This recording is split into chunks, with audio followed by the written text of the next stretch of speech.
Revin cu un feedback la 3 luni de zile după ce am terminat acest program și vreau să spun că a fost un real ajutor tot ce ne-a învățat Marina în acest program.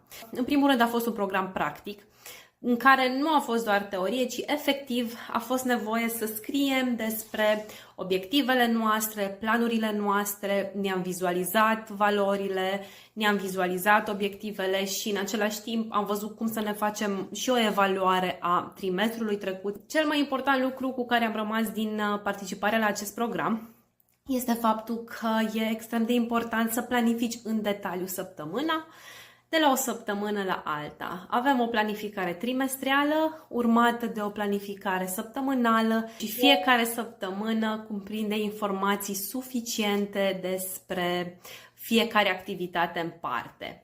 Și începând de atunci, în fiecare săptămână e notată fiecare bucățică din activitatea mea, atât lucrurile personale, activitățile personale, cât și activitățile legate de business.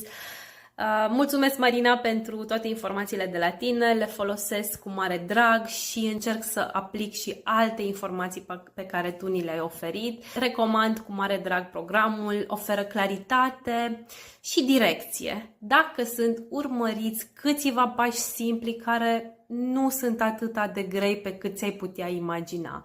Astăzi este 30 martie și eu mi-am făcut planificarea pentru întreg trimestrul 2, mi-am făcut analiza trimestrului 1 și mi-am planificat în detaliu luna aprilie și săptămâna următoare. Mulțumesc, Marina, te pup și recomand cu mare drag programul tău.